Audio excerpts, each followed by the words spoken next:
وسلم أنا آخر الأنبياء وأنتم آخر الأمم. وقال رسول الله صلى الله عليه وسلم كنت نبيا وآدم بين الماء والطين، أو كما قال صلى الله عليه وسلم. اللهم صل على محمد وعلى آل محمد كما صليت على إبراهيم وعلى آل إبراهيم إنك حميد مجيد. اللهم بارك على محمد وعلى آل محمد كما باركت على إبراهيم وعلى آل إبراهيم إنك حميد مجيد. محترم و معزز سامعین اور میری ایمان والی بہنوں، بیٹیوں، ماؤں، اللہ جل جلالہ کا لاکھ لاکھ شکر ہے کہ اللہ تبارک و تعالی نے ہمیں ایک دینی مذاکرے کے سلسلے میں تھوڑی دیر بیٹھنے کی توفیق نصیب فرما دی. میری محترمہ ایمان والی بہنوں، ہماری یہ دنیا کی زندگی حقیقت میں آخرت کی تیاری کے لیے ہے. دنیا کی یہ عارضی زندگی ہے، نہ کسی آنے والے کو اپنے آنے کے وقت کا پتہ ہے کون کس وقت آ رہا ہے، اور نہ ہی اس آنے والے کو اس دنیا سے جانے کے وقت کا پتہ ہے کہ کون کس وقت چلا جائے گا.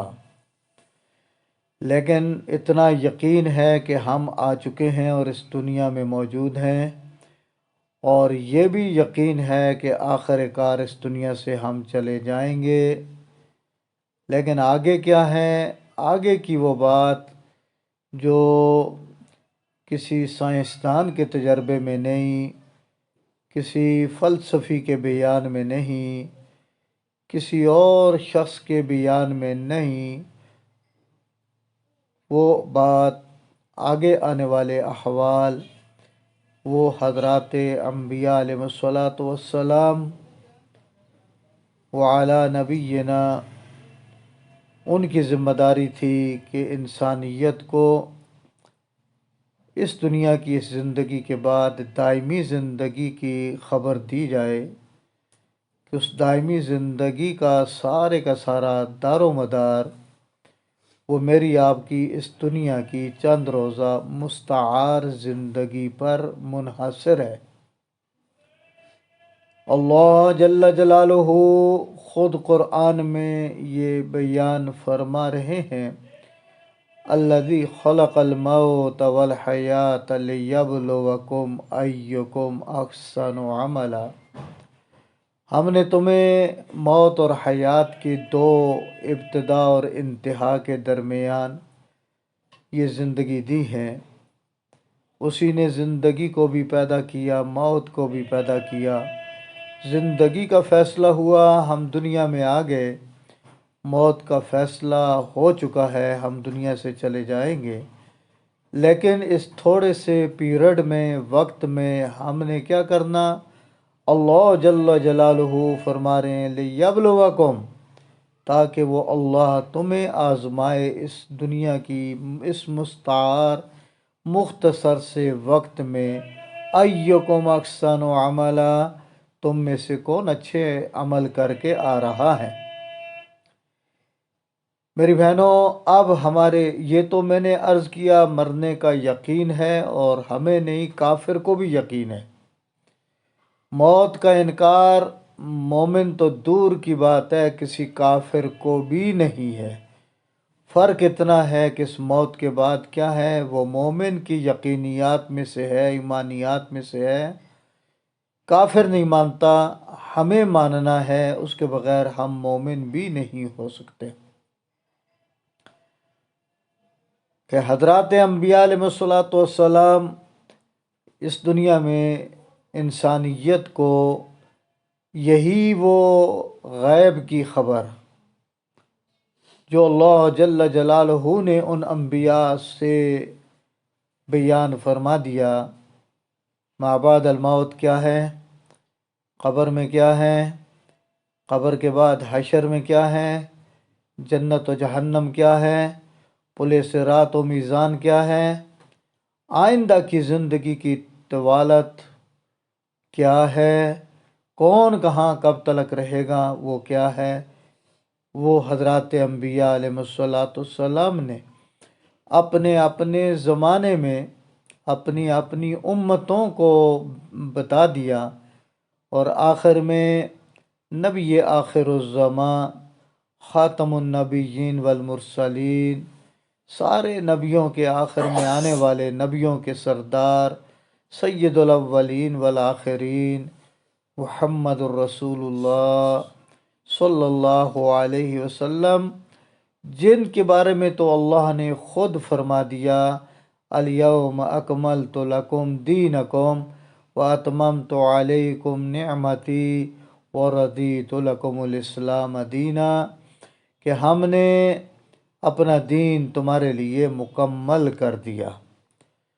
جب دین مکمل ہو گیا، پوری انسانیت کے لیے ایک دستور حیات وضع ہو گیا، اب ساری انسانیت کی کامیابی کامرانی کا ایک طریقہ اللہ تبارک و تعالی نے انسانیت کو حضور نبی کریم صلی اللہ علیہ وسلم کے واسطے سے دے دیا، اور یہ الیوم اکملت لکم دینکم کا اعلان 1,24,000 کم و بیش نبیوں میں کسی کے لیے نہیں ہوا۔ یہ اعلان ہوا تو صرف خاتم النبیین والمرسلین سید الاولین والآخرین محمد رسول اللہ صلی اللہ علیہ وسلم کے لیے ہوا، جس سے یہ پتہ چلا کہ الیوم اکملت لکم دینکم، جس دین کی ابتدا سیدنا آدم سے ہوئی تھی، 1,24,000 کم و بیش انبیاء آتے رہے، اپنی امتوں کو اپنے اپنے زمانے کے اعتبار سے ہدایات دیتے رہے، اور آخری نبی آئے محمد رسول اللہ، جن کے آنے سے اللہ تبارک و تعالی نے یہ اعلان کر دیا اب قیامت تک کی انسانیت کے لیے اس دین کی تکمیل ہو چکی ہے، دستور حیات کی تکمیل ہو چکی ہے۔ اب کسی قسم کا اس میں کوئی شوشہ، کوئی شبہہ، کوئی تردد، کوئی کمی، کوئی کمزوری نہ تھی، نہ ہے، نہ ہوگی میری بہنوں۔ حضور نبی کریم صلی اللہ علیہ وسلم نے پورے کا پورا دستور حیات پوری انسانیت کے سامنے رکھ دیا۔ اب فرق اتنا ہوا کسی انسانیت میں وہ جماعت جنہوں نے نبی علیہ السلام کے اس دعوت کو قبول فرما لیا، وہ امت اجابت بن گئی، یعنی جنہوں نے نبی علیہ السلام کے اس دعوت کو قبول کر لیا۔ الحمدللہ ثم الحمدللہ، اللہ تبارک و تعالی نے مجھے، آپ کو اور پوری وہ امت جو کلمہ پڑھ کے صرف نبی کریم صلی اللہ علیہ وسلم کی نبوت پہ یہ یقین و ایمان رکھتے کہ بس آپ آخری نبی ہیں، اللہ تبارک و تعالی نے ان کو امت اجابت کا حصہ بنا دیا۔ ایک امت کا دوسرا حصہ ہے، وہ ہے امت دعوت، جن کے لیے دعوت کا پیغام چل رہا ہے کہ اللہ کے لیے اپنے اپنے تمام غلط راستوں کو چھوڑ کر، قرآن اور سنت کی تعبیرات کو چھوڑ کر، اپنے اختراعی، اپنے بنائے ہوئے قوانین و اصول و ضوابط کو بالائے طاق رکھتے ہوئے اپنے آپ کو اللہ کے رسول کے حوالے کر دو، اور یہی حکم ہے اللہ جل جلالہ کا، فَإِن تَنَازَعْتُمْ فِي شَيْءٍ فَرُدُّوهُ إِلَى اللَّهِ وَالرَّسُولِ، اگر تمہارا آپس میں جھگڑا ہو جائے تو اللہ کے رسول کے سامنے جھگڑے کو پیش کر دو۔ اگر تم ایمان والے ہو تو ایمان کا تقاضا یہ ہے کہ ہم اپنے تمام کے تمام اپنے خود ساختہ سارے اصولوں، قواعد، ضوابط کو چھوڑ کر اللہ کے رسول کے سامنے سر تسلیم خم کر لیں۔ یہ دین ہے، اور اسی دین کی دعوت جنہوں نے قبول کر لی وہ امت اجابت ہیں، اور جو اس سے ابھی تک انحراف کر رہے ہیں وہ امت دعوت ہیں کہ آپ کی دعوت ان کے لیے چل رہی ہے، چلتی رہے گی۔ اللہ کے لیے سارے کے سارے رسول اللہ کی غلامی میں آ کر اپنی دنیا آخرت کو سنوارتے ہوئے، اپنی ابدی زندگی کو بناتے ہوئے، جہنم سے اپنے آپ کو بچاتے ہوئے جنت کے راحت و آرام کا حصہ بنا لو اپنے آپ کو۔ یہ ہماری دعوت ہے۔ میری محترمہ معززہ ایمان والی بہنوں، ہماری اس دعوت دین کے سلسلے میں اور ہمارے اس دستور حیات کے سلسلے میں ہماری زندگی کے دو پہلو ہیں۔ ایک پہلو ہے عقیدے کا اور ایک پہلو ہے اعمال کا، کہ ہمارا عقیدہ وہ بھی قرآن و سنت کے مطابق ہو جائیں، اور ہمارے اعمال وہ بھی اللہ کے رسول کے بتلائے ہوئے طریقے پر ہو جائیں، تو وہ مرد بھی کامیاب ہے، وہ عورت بھی کامیاب ہے۔ من عمل صالحا من ذکر او انثی وهو مؤمن فلنحیینہ حیاتا طیبہ۔ جو آیت کریمہ میں نے پڑھی کہ اللہ جل جلالہ یہی ارشاد فرما رہے ہیں، کوئی بھی مرد ہو عورت ہو اچھے اعمال کرے گا، شرط یہ ہے کہ عقیدہ وہ مومن، عقیدہ ہو، درست ہو، جی اللہ کے رسول کے بتلائے ہوئے طریقے کا عقیدہ ہو، اعمال نبی علیہ السلام کے بتلائے ہوئے ہوں۔ اللہ جل جلالہ ایسے شخص کو، مرد ہو کہ عورت، فَلَنُحْيِيَنَّهُ حَيَاةً طَيِّبَةً، ہم ان کو پاکیزہ زندگی دیں گے۔ پاکیزہ زندگی، حیات طیبہ، میری بہنوں، وہ میرے رب کا کلام کے دو حرف ہیں، فَلَنُحْيِيَنَّهُ حَيَاةً طَيِّبَةً۔ اس حیات طیبہ کی تعبیر حضرات مفسرین نے دنیا سے لے کر جنت کی اس دخول اور جنت کے اس مقام تک اس حیات طیبہ کی جو تفسیر لکھی ہے، یقیناً اللہ تبارک و تعالیٰ اپنے بندوں اور بندیوں کو ایسا ہی نصیب فرمائے گا۔ اس کا وقت نہیں، اس کو آپ جو بچیاں طالبات ہیں تفسیر عثمانی میں اس آیت کے ضمن میں دیکھیں، حضرت نے سمندروں کو کوزے میں بند کیا۔ حیات طیبہ کیا ہے؟ لیکن عام آنے والی ایمان والی بہنیں، ان سے یہ عرض کروں گا کہ وہ حیات طیبہ اللہ جل شانہ ہمیں ایمان اور اعمال کے صدقے دیں گے، اور وہ حیات طیبہ، وہ پاکیزہ زندگی، وہ قرار والی زندگی، وہ سکون والی زندگی، اور مرنے کے بعد والی زندگی بھی وہ اللہ وہ نصیب فرمائیں گے۔ میری بہنوں، کبھی انسان کے دل میں گلہ و شکوہ اللہ جل جلالہ کی ذات عالیہ کے بارے میں نہ آئے گا، ان کے فیصلوں کے بارے میں نہ آئے گا، نبی کریم صلی اللہ علیہ وسلم کی ترتیب زندگی پر عمل کرتے کوئی تکلیف آئی تو گلہ و شکوہ نہ آئے گا۔ دل اس قرار پہ، اس تسلی پہ، ہاں اس اطمینان پہ مطمئن رہے گا جو اللہ ایک مومن بندے کو دیتا ہے۔ بس وہ اپنی جگہ ایک ہیں۔ عرض یہ کرنا ہے کہ ہماری زندگی کے دو پہلو ہیں، ایک پہلو ہے ہمارا عقیدے کا، ایک پہلو ہے ہمارے اعمال کا۔ اور یقیناً میری محترمہ معززہ ایمان والی بہنوں، بیٹیوں، آپ اگر اس دینی درسگاہ میں آپ اگر اپنے آپ کو اس دین کے حوالے یہاں فرما چکی ہیں تو ایمان تو ہے الحمدللہ، جس ایمان کی بنیاد پہ آپ قرآن اور دین کو سیکھنے کے لیے یہاں تشریف لائی ہیں۔ لیکن اعمال کی پابندی، اعمال کیا ہوں، کیسے ہوں؟ میری محترمہ ایمان والی بہنوں، اللہ جل شانہ نے جہاں اعمال کا پابند بنایا امت کے مردوں کو، وہیں اعمال کا پابند بنایا اللہ تبارک و تعالی نے امت کی عورتوں کو۔ ان المسلمین والمسلمات والمؤمنین والمؤمنات، سورۃ الاحزاب کی اس آیت کو پڑھو۔ اللہ نے جہاں مردوں کی ان صفات کو بیان فرمایا، وہاں ہی اللہ نے اپنی بندیوں کی بھی ایسی ہی صفات کو ذکر فرمایا جو اعمال والی ہیں، اعمال والی صفات ہیں، اعمال والی صفات۔ اللہ تبارک و تعالی ہمیں اپنی زندگی کے وہ اعمال جو بصورت شریعت حضور نبی کریم صلی اللہ علیہ وسلم کی واسطے سے اللہ پاک نے ہمیں نصیب فرمائے، اللہ ہمیں اس پہ عمل کی توفیق نصیب فرما دے۔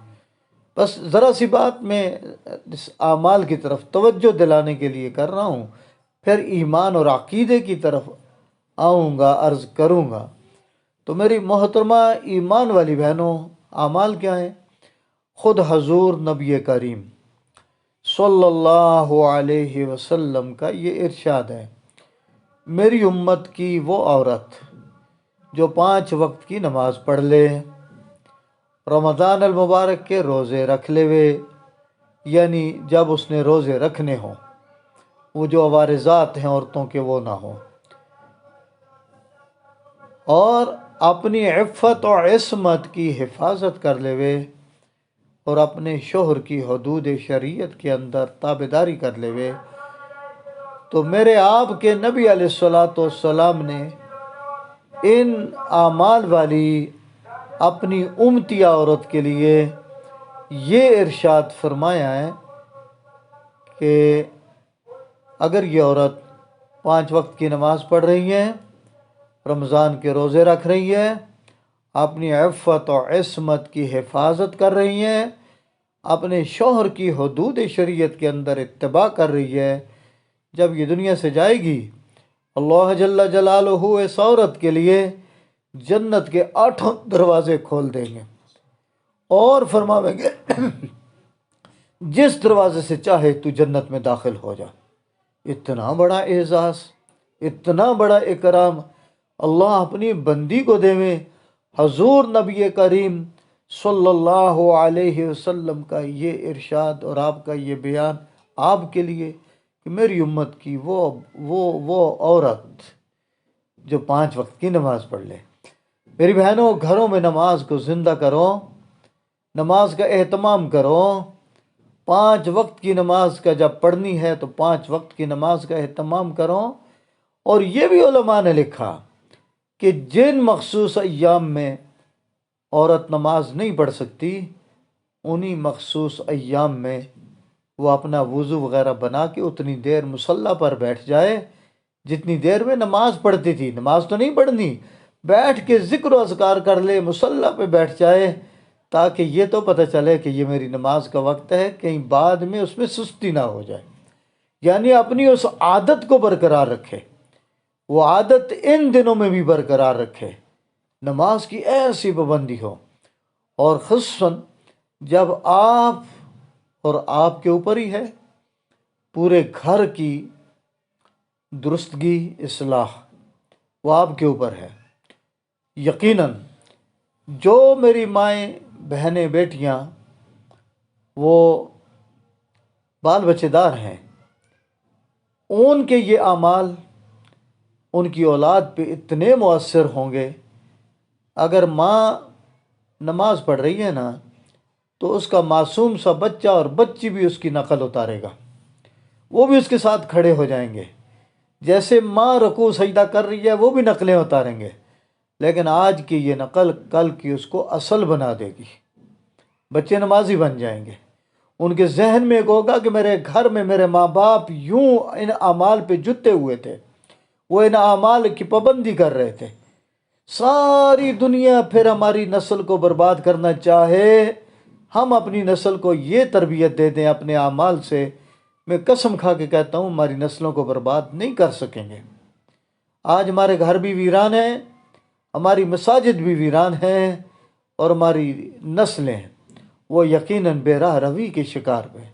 لوگ وہ بدبخت جو ہماری نسلوں کو برباد کرنا چاہتے ہیں وہ بڑے آسانی کے ساتھ ہماری نسلوں کو شکار کر لیتے ہیں، اور ہمارے بچے بے نمازی، بچیاں بے پردہ، یوں اگر گھر کی ماں، گھر کی بڑی، وہ اپنے اعمال پہ اپنے آپ کو مستعد کر لیتی ہے، اس کا اثر آپ دیکھنا بچوں پر کتنا پڑتا ہے۔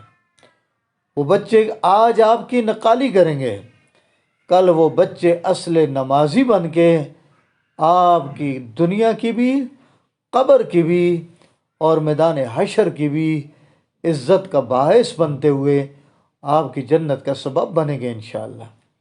تو میں نے عرض کیا کہ یہ جو نبی کریم صلی اللہ علیہ وسلم نے ان اعمال کا جو ذکر فرمایا، یہ معمولی نہیں ہے کہ میری امت کی کوئی عورت 5 وقت کی نماز پڑھ لے، اس کا گھر میں بہت بڑا اثر ہوگا۔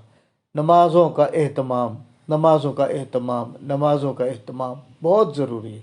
اور یہ بھی تو حکم ہے کہ 7 سال کا بچہ ہو تو اسے بھی نماز کا کہو، حالانکہ وہ بچہ ہے، مکلف نہیں ہے، ابھی تو وہ چھوٹا سا ہے، لیکن ماں باپ 7 سال سے اس کی تربیت شروع کر دیں، نماز، جی نماز، اور 10 سال کا ہو جائے وہ سستی کرے تو اسے کچھ سزا دے دو کہ وہ نمازی بن جائے، جبکہ وہ اب بھی مکلف نہیں ہے، بچہ ہے، 10 سال کا ہے۔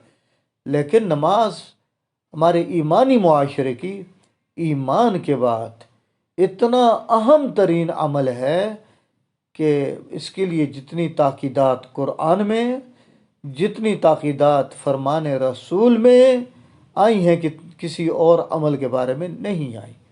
نہ اپنی نماز قضا ہونی چاہیے، نہ اپنی اولادوں کی تربیت سے ہمیں غافل ہونا چاہیے۔ اور یہ اعمال نبی علیہ السلام ایسے فرما رہے ہیں، اور فرمایا دوسرے نمبر پہ کہ وہ رمضان کے روزے رکھ لیں جب رکھنے ہیں، رمضان کا روزہ رکھے۔ یقینی بات ہے، حضرات صحابہ اور صحابیات، بخاری شریف میں آتا ہے، صحابیات سے منقول ہیں، فرماتی ہیں ہم اپنے چھوٹے چھوٹے بچوں کو بھی روزہ رکھاتے تھے، اور وہ جب چھوٹے بچے ہمیں دیکھ کر روزہ رکھ لیتے، لیکن وہ چھوٹے ہوتے، دن بڑا ہوتا، عرب کی گرمی ہوتی، پھر وہ اس روزے میں انہیں پیاس محسوس ہوتی، وہ ذرا پریشان ہوتے، تو ہم ان کے روزے کو پورا کرانے کے لیے ان کے سامنے اس زمانے کے بنے ہوئے جو گڈیاں گڈے کھلونے ہوتے ہم وہ رکھ دیتے کہ وہ ان میں لگ کے اپنا روزہ پورا کر لیں، حالانکہ وہ بچے ہوتے، لیکن تربیت ہو رہی ہے، تربیت ہو رہی ہے، جی۔ تو خود اس عمل کا بھی اثر اولاد پہ پڑے گا۔ اور تیسرا عمل بتلایا عفت و عصمت کی حفاظت ہے۔ میری بہنوں، آج اگر کوئی اللہ کی بندی وہ ننگے سر، جی، باہر نکلتی ہے، کوئی پردہ نہیں ہے، کوئی چادر نہیں ہے، اس کی گود میں پرورش پانے والی ایک بچی جوان ہوتی ہے، اب وہ بچی اپنی ماں کو یوں بے پردہ گھومتے دیکھے گی، اس جوان بچی کو آپ پردہ کیسے کروائیں گی؟ وہ کیسے سیکھے گی اور وہ کیسے مانے گی؟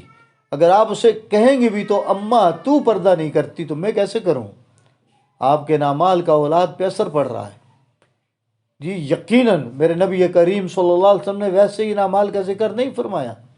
اور یہ عفت و عصمت کی حفاظت ایک عورت کی امتیازی شان ہے کہ آپ تو ان کی بیٹیاں ہیں کہ سیدہ عائشہ صدیقہ رضی اللہ تعالی عنہا، جن کے کمرے میں میرے نبی علیہ السلام کی قبر مبارک بنی، جہاں آج بھی قبر ہے، یہ سیدہ عائشہ کا گھر تھا، ان کا کمرہ تھا، اسی کمرے میں میرے نبی علیہ السلام کی قبر مبارک ہے، اسی کے ساتھ سیدنا ابوبکر صدیق رضی اللہ تعالی عنہ کی قبر مبارک ہے، انہی کے ساتھ سیدنا عمر رضی اللہ تعالی عنہ کی قبر مبارک ہے۔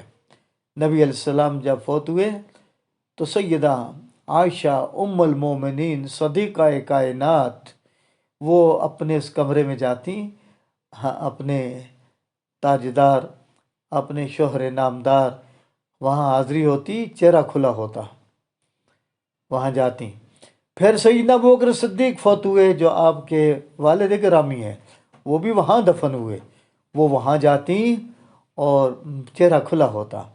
اس کے بعد سیدنا عمر فاروق رضی اللہ تعالی عنہ شہید ہوئے، ان کی قبر وہاں بنی۔ اب سیدہ جب اپنے اس کمرے میں ان قبروں کی زیارت کے لیے جاتی تھیں تو پہلے چہرہ کھلا ہوتا تھا۔ حضرت عمر فاروق کے وہاں دفن ہونے کے بعد اب گئیں تو چہرہ ڈھانپ کے گئیں۔ کسی نے پوچھا اماں جی پہلے آپ آتی تھیں تو چہرہ کھلا ہوتا تھا، اب جو آئی ہیں اس جگہ تو چہرہ ڈھانپ کے آئی ہیں۔ تو سیدہ میری ایمان والی بہنوں ہماری اماں ہے، ہماری اماں ہے، اللہ ہمیں اس اماں کے نقش قدم پہ چلنے کی توفیق نصیب فرمائے۔ اب جو وہاں گئیں چہرہ ڈھانپا ہوا ہے تو کسی نے پوچھا تو ایسا کیوں، پہلے چہرہ کھول کے آتی تھیں اب چہرہ ڈھانپ کے آئی ہیں؟ تو فرمانے لگیں پہلے میرے شوہر نامدار حضور نبی کریم صلی اللہ علیہ وسلم یہاں مدفون، پھر میرے ابا جی حضرت ابوبکر صدیق یہاں مدفون، یہ دونوں ان کے سامنے میں چہرہ کھول کے آتی ہے، ایک میرے ابا ایک میرے شوہر، اور حضرت عمر فاروق میرے لیے غیر محرم۔ اب ان کی قبر بن گئی، مجھے ان کی قبر کے پاس آتے چہرہ کھول کے آؤں، مجھے اس سے شرم آیا، میں چہرہ ڈھانپ کے آئی ہوں۔ اماں تو قبر سے بھی شرم کرے، اور آج ان کی اولاد ایمان والی بہنیں کھلے چہرے کھلے بدن کھلے سر، وہ بازاروں کی زینت بنے، مارکیٹوں کی زینت بنے، جس کے بارے میں میرے تیرے نبی علیہ السلام کے ارشاد ہیں جب کوئی عورت یوں نکلتی ہے شیطان اس کے پیچھے لگ جاتا ہے اور لوگوں کو دعوت دیتا ہے، اور اللہ کی اس پہ لعنت ہوتی ہے اور سارے فرشتوں کی لعنت ہوتی ہے۔ اللہ میری ایمان والی بہنوں، تیسرے نمبر پہ جو نبی علیہ السلام نے آپ کو عملی کام کرنے کا فرمایا وہ اپنی عفت اور عصمت کی حفاظت ہے، اور اس میں سب سے پہلے اپنا ستر و حجاب ہے۔ اس کو لازم کرو، اس کو لازم کرو۔ کبھی وہ زمانہ بھی تھا کہ گھر کے اندر بھی اللہ کی بندی کا سر ننگا گھر میں کسی چڑیا نے بھی نہیں دیکھا تھا، اور آج کھلے عام جی سیدہ خدیجۃ الکبریٰ رضی اللہ تعالی عنہا، وہ رسول اللہ کی پہلی زوجہ مطہرہ، ہاں صاحب علم تھیں، صاحب مال تھیں، نبی علیہ السلام کے عقد میں سب سے پہلے آنے والی خاتون تھیں۔ جب نبی علیہ السلام کو نبوت ملی تو انہوں نے نبی علیہ السلام کی نبوت کو آزمانے کے لیے ایک پروگرام بنایا کہ یہ نبی علیہ السلام سے عرض کیا کہ جب آپ پر وحی آئے نا مجھے اس وقت بتلا دینا، میں بھی آپ کے پاس آ جاؤں گی۔ ایک موقع پر وحی آئی، نبی علیہ السلام نے آواز دی خدیجہ آ جاؤ، وحی آ گئی، حضرت خدیجہ آ گئیں، رسول اللہ صلی اللہ علیہ وسلم کے ساتھ جڑ کے بیٹھ گئیں، اور اب پوچھا نبی علیہ السلام سے وہی جو فرشتہ لایا وہ آپ دیکھ رہے ہیں؟ آپ نے فرمایا میں دیکھ رہا ہوں، میرے سامنے ہے۔ اچھا، سیدہ خدیجہ رضی اللہ تعالی عنہ نے سر پہ چادر کی ہوئی تھی، اب جو سر پہ چادر اتار دی، اب پوچھا نبی علیہ السلام سے ابھی وہ فرشتہ جو آپ کے سامنے تھا آپ دیکھ رہے تھے اب ہے؟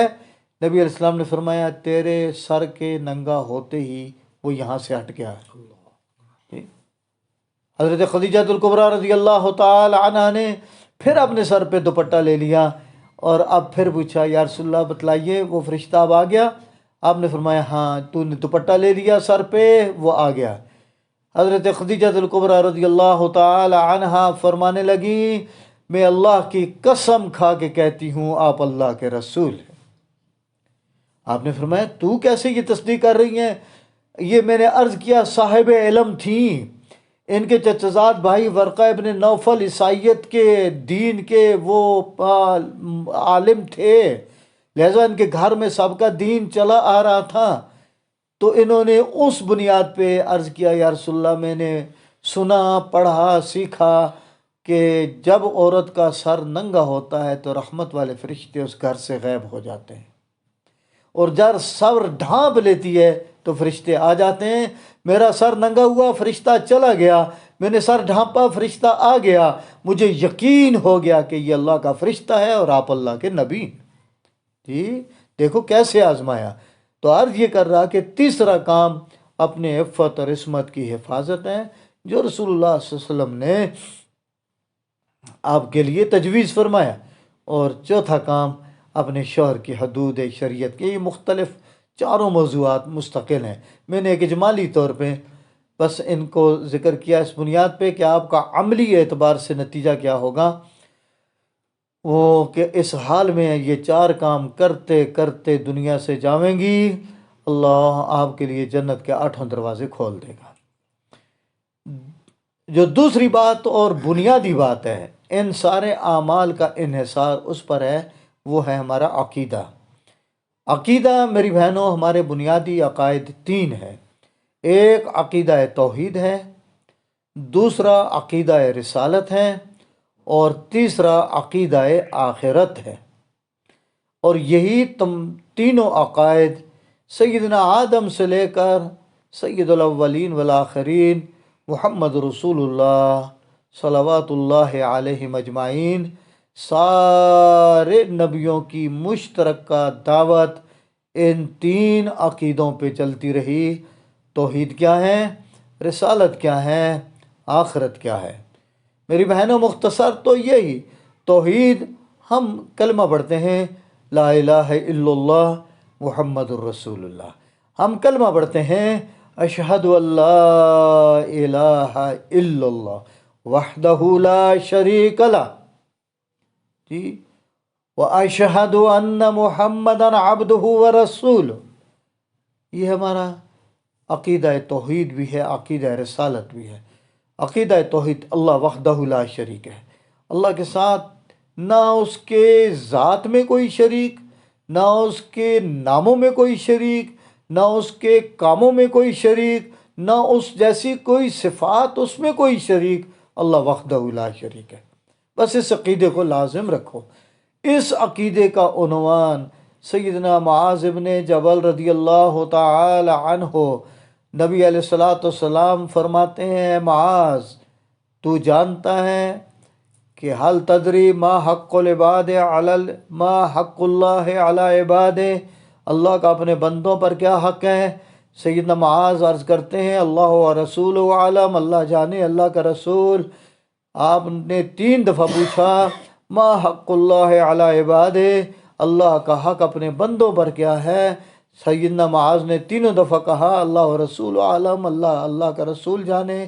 آپ نے فرمایا معاذ اللہ کا حق اپنے بندوں پر یہ ہے کہ وہ بندے اللہ کے ساتھ کسی کو بھی شریک نہ ٹھہرائیں، کسی کو بھی، کسی نہ صفات میں، نہ ذات میں، نہ کام میں. جو اللہ کے کام ہے وہ کوئی نہیں کر سکتا، جو اللہ کی صفات ہے وہ کسی کی نہیں ہے. یہ اللہ کا حق ہے میری بہنوں ہم پر. ہم اللہ کو وحدہ لا شریک مانیں. بس اس کی ذات میں بھی کوئی شریک نہیں، کوئی نہیں، نہ فرشتوں میں، نہ نبیوں میں، نہ ولیوں میں، نہ شہیدوں میں. اللہ وحدہ لا شریک ہے ہر اعتبار سے. نبی علیہ السلام نے پوچھا یا معاذ پھر تو بتا، کیا جو بندہ یوں کرے کہ اللہ کے ساتھ شریک نہ کرے کسی کو، اس کا حق بندے کا حق پھر اللہ پر کیا ہے؟ اس بندے کا حق پھر اللہ پر کیا ہے؟ نبی کریم صلی اللہ علیہ وسلم نے 3 دفعہ پوچھا، حضرت معاذ نے وہی جواب دیا. آپ نے فرمایا معاذ سن، جو بندہ اس حال میں مرا ہو جس نے اللہ کے ساتھ کسی کو شریک نہ ٹھہرایا ہو، اللہ آخر کار اس کو جنت میں ضرور لے کے جائیں گے. جنت میں جانا میری بہنوں اس عقیدے کی بنیاد پر ہے جو عقیدہ توحید ہے. بس من قال لا الہ الا اللہ مخلصا، جی جو اخلاص کے ساتھ لا الہ الا اللہ پورے یقین کے ساتھ، کوئی معبود نہیں ہے، کوئی مسجود نہیں ہے، کوئی حاجت روا نہیں ہے، کوئی مشکل کشا نہیں ہے، کوئی نظر و نیاز کا مالک نہیں ہے سوائے اللہ کے، یہ یقین لے کے جائیں گے اللہ ہمیں ضرور جنت میں پہنچائیں گے. اللہ شرکیہ عقائد سے ہماری حفاظت فرما دے. دوسرے نمبر پہ عقیدہ رسالت ہے. عقیدہ رسالت کہ اللہ تبارک و تعالیٰ نے اپنے ان انسانوں میں سے بعض بندوں کو منتخب فرما کے، اللہ نے منتخب فرمایا ان کو منتخب فرما کے کسی کو نبی کسی کو رسول کا عنوان دے کے مخلوق کی ہدایت کے لیے بھیجا، وہ اللہ کے نبی و رسول ہے۔ یہ عقیدہ رسالت ہے، یہ انسانوں میں سے ہیں، حضرت آدم سے ابتدا ہوتی ہے اور حضور نبی کریم صلی اللہ علیہ وسلم پر انتہا ہوتی ہے۔ اسی عقیدہ رسالت میں ایک عقیدہ وہ نبوت اور رسالت کے ساتھ خاص ہے، اور وہ عقیدہ صرف حضور نبی کریم صلی اللہ علیہ وسلم کی ذات کے ساتھ خاص ہے کہ حضور نبی کریم صلی اللہ علیہ وسلم کو اللہ تبارک و تعالی نے آخری نبی بنا کے بھیجا ہے۔ آپ کے بعد قیامت تک کوئی انسان نبی بن کے نہیں آئے گا، کوئی انسان رسول بن کے نہیں آئے گا، آخر تک اب آخری نبی کی نبوت چلے گی۔ یہ ختم نبوت کا عقیدہ، یہ عقیدہ رسالت کے ساتھ متعلق ہے۔ اگر کوئی آدمی رسولوں کو رسول تو مانتا ہے، نبی کریم کو بھی نبی اور رسول مانتا ہے، اور اس کے بعد کسی اور کو بھی نبی اور رسول مانتا ہے، تو وہ دائرہ اسلام سے خارج ہے۔ اس کا اعلان اللہ تبارک و تعالیٰ فرما رہے ہیں، اس کا اعلان 100 آیات کریمہ میں اس کا بیان چل رہا ہے، اس کا اعلان حضور نبی کریم صلی اللہ علیہ وسلم کی 400 سے زیادہ احادیث میں چل رہا ہے۔ انا خاتم النبیین لا نبی بعدی، جس کا خلاصہ یہ میں آخری نبی ہوں، میرے بعد کوئی نبی نہیں۔ قد انقطعت النبوۃ والرسالہ، نبوت بھی ختم، رسالت بھی ختم۔ لا نبی بعدی ولا رسول، میرے بعد کوئی نبی نہیں کوئی رسول نہیں۔ 400 سے زیادہ احادیث اس عقیدے پر ہیں۔ اس عقیدے کو عقیدہ ختم نبوت کہا جاتا ہے۔ اللہ کا بھی ارشاد، حضرات انبیاء علیہ السلام بھی اپنے اپنے دور میں یہی دعوت دیتے ہیں، ایک آخری نبی آنے والے ہیں، آخری نبی آنے والے ہیں، آخری نبی آنے والے ہیں۔ سیدنا عیسیٰ کا جو سارے نبیوں کے آخر میں رسول اللہ سے پہلے آئے، انہوں نے تو نام لے کر کہا تھا، یا بنی اسرائیل، یا بنی اسرائیل انی رسول اللہ الیکم مصدقا لما بین یدی من التوراۃ ومبشرا برسول یاتی من بعدی۔ میرے پہلے تورات والا نبی آیا، تورات لے کر آیا، اور میرے بعد میں تمہیں خوشخبری سناتا ہوں، ایک اور نبی آنے والا ہے جس نبی کا نام نامی اسم گرامی احمد ہوگا۔ اس احمد و محمد کے بعد کسی بھی نبی کا تذکرہ نہ قرآن میں، نہ حدیث میں، نہ نبیوں کی تعلیمات میں، اور نہ ہی امت کے عقیدے میں۔ یہ اٹل ہے۔ امام اعظم امام ابو حنیفہ رحمۃ اللہ علیہ، وہ جو پہلی صدی میں پیدا ہوتا ہے، 80 میں، سن 80 ہجری میں پیدا ہوا، 150 ہجری میں آپ کی وفات ہوئی۔ وہ اس وقت یہ فتویٰ دیتے ہیں، نبی علیہ السلام کے بعد کوئی آدمی آ کے کہتا ہے کہ میں نبی ہوں، وہ یہ کہتے ہی اگر پہلے مسلمان تھا تو کافر ہو چکا ہے۔ اور اگر کوئی آدمی اس سے پوچھتا ہے تو نبی ہے تو تیری دلیل کیا ہے، معجزہ کیا ہے، اگر اس سے پوچھتا ہے، اب پوچھنے کی بھی ضرورت نہیں۔ نبی علیہ السلام کی نبوت سورج جیسے دوپہر کا آسمان پہ چمک رہا ہے، کوئی سورج کو دیکھ کر کہے کہ بتلاؤ یہ سورج ہے، کیا دلیل ہے؟ جیسے وہ اندھا ایسے یہ اندھا، نبی کی نبوت کا یہ سورج چمک رہا ہے۔ اب کسی کے آنے کے بعد اس سے کوئی دلیل مانگتا ہے تو یہ اندھا ہے جو سورج کو نہیں دیکھ رہا، پھر پوچھتا ہے کہ سورج کے لیے کیا دلیل، اب اس سے پوچھتا ہے تیری نبوت کی کیا دلیل۔ امام ابو حنیفہ رحمہ اللہ فرماتے ہیں اس سے پوچھنے والا بھی، دلیل مانگنے والا بھی کافر ہو جاتا ہے۔ میری بہنوں، آپ کو پتہ ہے کہ میرے نبی علیہ السلام نے ارشاد فرمایا تھا، میرے بعد 30 کذابون دجالون، میرے بعد 30 آدمی ایسے آئیں گے، دجال ہویں گے، کذاب ہویں گے، کلہم یزعم انہ نبی، ہر ایک دعویٰ کرے گا میں بھی نبی ہوں، حالانکہ انا خاتم النبیین لا نبی بعدی، میں آخری نبی ہوں، میرے بعد کوئی نبی نہیں۔ میرے نبی نے انہیں دجال کہا، میرے نبی نے انہیں کذاب کہا۔ ایسے برے صغیر میں ایک پیدا ہونے والا انگریزوں کا بنایا ہوا نبی، میں نے عرض کیا نبی اللہ کا بھیجا ہوتا ہے، انگریزوں کا بنایا ہوا نہیں ہوتا۔ مرزا غلام قادیانی جو اس وقت قادیان میں پیدا ہوا، 1839 میں پیدا ہوا، پھر 1908 میں یہ مردود ہوا اور لاہور میں مرا اور قادیان میں اس کی قبر بنی، جو آج اس کی ذریت دعوت دیتی ہے کہ وہ بھی نبی ہے۔ میری بہنوں، ہمارا ایمان محفوظ تب رہے گا ہم اپنے اللہ کے قرآن، اپنے نبی کے فرمان، نبی کی تیار کی ہوئی جماعت حضرات صحابہ کرام کا وہ اجماع کہ نبی علیہ السلام آخری نبی ہیں، آپ کے بعد کوئی نہیں۔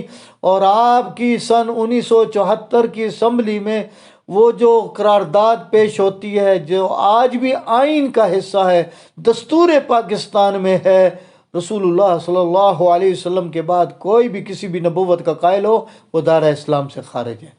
آج یہ ہمارے معاشرے میں یہ لوگ پھر رہے ہیں جو قادیانیت کے عنوان سے ہیں۔ ہمارا ایمانی تقاضا ہے میرے بھائیوں، میری بہنوں، ڈاکٹر اقبال سے، محمد اقبال شاعر مشرق، ان سے پوچھا قادیانیت کیا ہے؟ انہوں نے کہا تھا کہ رسول اللہ سے بغاوت اور غداری اور اپنی ساری حمایت کا مرزا غلام قادیانی کے حق کے پلڑے میں ڈالنے والے، یہ قادیانیت ہے۔ یعنی رسول اللہ سے غداری، غلام قادیانی سے وفاداری، یہ قادیانیت ہے۔ اور ہم الحمدللہ اپنے نبی کی امت میں سے ہیں، نبی کے وفادار تھے، ہیں اور رہیں گے انشاءاللہ۔ اللہ ہمیں اس پہ استقامت نصیب فرمائے۔ اب اسی نبی ہوتا ہے میری بہنوں، اب اس پہ تو وقت یقیناً بہت طویل موضوع ہے، یہ تو میں صرف بنیادی باتیں عرض کر رہا ہوں۔ نبی کی سیرت و کریکٹر کا مطالعہ فرماویں، اس بدبخت کی سیرت کا مطالعہ کرے، اس کی کتابیں موجود ہیں، سیرت المہدی خود ان کی لکھی ہوئی ہے، اس میں اس کو پڑھیں کہ اس کی کردار کریکٹر کیا تھا، میرے نبی کا کردار اور کریکٹر کیا تھا۔ اللہ اکبر، پھر ہم اس کو نبی مانیں؟ جی یہ قطعاً نہیں۔ کسی جج نے عطا اللہ شاہ صاحب بخاری رحمہ اللہ سے یہ سوال کیا، بتلاؤ کہ نبی کی کیا شرائط ہیں؟ حضرت شاہ جی نے عدالت میں کھڑے ہو کر یہ کہا تھا، نبی کے لیے سب سے پہلی شرط یہ ہے کہ وہ کوئی شریف انسان تو ہو۔ جی اس بدبخت کی سیرت اور کردار اس کی اپنی کتابوں میں، ان کے اپنے لکھے ہوئے لوگوں کی کتابوں میں وہ پڑھو، کیا یہ شریف انسان تھا؟ میں ان کے اس بدبخت کے وہ الفاظ اپنی ان بہنوں کے سامنے نقل نہیں کر سکتا کہ وہ ایک دعویٰ کرے میں نبی اور رسول ہوں، اور وہ بکواس، وہ گندی گالیاں، جی وہ ہم اس کو برداشت کر لیں۔ اور پھر میری آپ کے نبی کی محبت کا تقاضا ہے۔ میرے نبی خاتم النبیین والمرسلین ہیں، میرا ان کے ساتھ وفاداری کا تعلق تھا، ہے، رہے گا، اور میں اپنی وفاداری اپنے نبی سے کبھی بھی کسی دوسری طرف منتقل نہیں کروں گا۔ اور آج یہ لوگ معاشرے میں، اور آپ کو پتہ ہونا چاہیے میری محترمہ معززہ ایمان والی بہنوں، علماء کا فتویٰ ہے قادیانیت اور مرزائیت کے ساتھ، ہاں ہم نے ان کو دعوت تو دینی ہے، لیکن ان کے ساتھ رواداری کا سلوک، ان کے تمام غموں خوشیوں میں شریک ہونا، یہ ہمارے لیے قطعاً جائز نہیں۔ سیدنا خالد ابن ولید رضی اللہ تعالیٰ عنہ کو ایک ایرانی جرنل نے کہا، خالد تو میرا بھائی ہے۔ وہ کافر تھا، ایرانی جرنل کافر تھا۔ حضرت سیدنا خالد ابن ولید کو چاپلوسی کرتے کہ وہ ایران میں ان کے اوپر حملہ آور تھے۔ اس نے مذاکرات کے دوران کہا، خالد تو میرا بھائی ہے، یوں ہے یوں ہے۔ آپ نے فرمایا، خاموش، میں تیرا بھائی کیسے ہو سکتا ہوں؟ تیرا نظریہ اور میرا نظریہ اور۔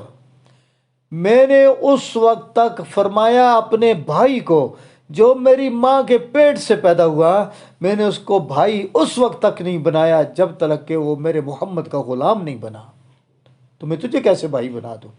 ان کا نظریہ یہ ہے رسول اللہ کے بعد مرزا غلام قادیانی نبی بن کے آیا ہے، ہمارا نظریہ یہ ہے رسول اللہ کے بعد قیامت تک کوئی نبی رسول نہیں آئے گا، اور جو ایسا کرے وہ محمد رسول اللہ کا غدار ہوگا۔ اب آپ ہی بتلائیں کہ وہ غدار ہیں، ہم وفادار ہیں، دونوں کے نظریوں کا ٹکراؤ ہے، ہم ان کے ساتھ کیسے تعلقات رکھیں گے؟ ہم ان کے ساتھ کیسے جوڑ پیدا کریں گے؟ دعوت دینا ہمارا کام ہے، ہم انہیں سمجھاتے رہیں گے، ان کی کتابوں کے حوالے دیتے رہیں گے. آپ کو انشاءاللہ ختم نبوت کے سلسلے کا یہ لٹریچر مہیا ہوگا انشاءاللہ. میں بھیج دوں گا بھائی عمران صاحب کے یہاں، آپ کو مل جائے گا. آپ اس کا مطالعہ کریں. اور پھر اتنی گزارش آخر میں ضرور کروں گا، قادیانیت کی جتنی پروڈکشنز ہیں یہ عمومی طور پہ اس وقت جو شیزان عمومی چل رہی ہے، جو مختلف مشروبات کی صورت میں، اچار چٹنیوں کی صورت میں، مختلف ان کے جتنے بھی پروڈکشنز ہیں ان کو اپنے گھروں میں نہ لائیں. شاتات چینی ان کی ہے، اپنے گھروں میں نہ لائیں. ان کے شیزان کے جتنے مشروبات ہیں اپنے گھروں میں نہ لائیں. کل میرا نبی حوض کوثر پہ آپ پانی پلانے کو کھڑا ہو اور میرے آپ کے منہ سے اس قادیانیت کی منحوس گندگی اور غلاظت کی بو آ رہی ہو، میرا نبی حوض کوثر کا پانی مجھے کیسے پلائے؟ سوچو. اور یہ اس لیے علماء منع فرما رہے ہیں کہ ان کا جتنا بھی مال ہم خریدتے ہیں پیسے ہمارے ہیں، اور وہ مال قادیانیت کی جھوٹی نبوت پہ لگتا ہے. مال میرا لگے اس کی جھوٹی نبوت پہ. ان کی تعداد کتنی ہے؟ اور ہمارے معاشرے میں سارا شیزان چل رہا ہے. ساری وہ قادیانیت کی جتنی پروڈکشنز ہیں اس کی فہرست بھی اس لٹریچر میں ہوگی، وہ بھی آپ پڑھ لیں. بس اتنی گزارش ہے، اپنے آپ کو صاف ستھرا رکھیے، اپنے نبی سے وفاداری کا ثبوت دیجئے، اپنے آپ کو اعمال پہ پابند کیجئے. آپ جنت کی ہیں، جنت کی ہیں، جنت کی ہیں. اور وہ کون سی؟ میرے نبی علیہ السلام نے فرمایا جنت کی حور ہے، وہ سمندروں میں تھوک دے، قیامت تک ساری دنیا کا 3/4 حصہ پانی میٹھا بن جائے. میرے نبی نے فرمایا جنت کی حور ہے، اگر وہ اپنی چھنگلیاں جون جولائی کے سورج کے چمکتے سامنے ظاہر کر دے، یہ جون جولائی کا سورج اس کی وہ چھنگلیاں کی اس چمک کے سامنے بے نور ہو کے رہ جائے. میرے نبی علیہ السلام نے فرمایا وہ اپنے آنچل کو یوں جنت کا جھٹکا دے کر دنیا میں پھر کھینچ لے، ساری کائنات قیامت تک وہ معطر ہو جائیں. میرے نبی علیہ السلام نے فرمایا وہ جنت میں ہوگی، جنت میں اس کو جنت کے 70,000 جوڑے پہنی ہوئی ہوئے گی، اور 70,000 پہنے ہوئے جنت کے جوڑے. میرے نبی علیہ السلام نے فرمایا اس کے شوہر کو اس کی پنڈلی کا گودا بھی ان 70,000 جوڑوں کے اندر نظر آئے گا. صحابہ نے عرض کیا یا رسول اللہ یہ جنت کی عورت ہے، جنت میں پیدا ہوئی ہے، جنت کی حور ہے.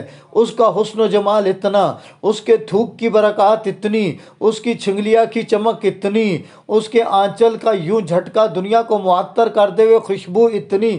اللہ کے رسول جو اللہ کی وہ بندی جو دنیا میں آئی، اس نے اللہ کے احکامات کو مان کے چلی، تو اس نے مشقتیں اٹھائیں، اس نے تکلیفیں اٹھائیں، اس نے لوگوں کے طعنے سنے، لیکن اللہ کے دین کو نہیں چھوڑا. جب یہ جنت میں جائے گی تو اس کا مقام کیا ہوگا؟ میری بہنوں، تیرے میرے نبی نے فرمایا اس جنت کی حور کا جو حسن و جمال میں نے بیان کیا، فرمایا جو عورت اس دنیا میں اللہ کے احکامات کو پورا کر کے جنت میں جائے گی، جنتی عورت، اللہ اس جنت کی حور سے 70,000 گنا زیادہ حسن و جمال نصیب فرمائے. اب آپ اندازہ لگائیں 70,000 گنا. اللہ آپ کی اس مجلس کو قبول فرمائے. بھائی عمران صاحب کی، بلال صاحب اور ان کے ساتھ جو ساتھی مجھے لینے گئے، اللہ ان کی محنتوں کو قبول فرمائے. اللہ اس مدرسے کی برکات پورے آل محلہ نہیں شہر کی عورتوں کو نصیب فرمائے.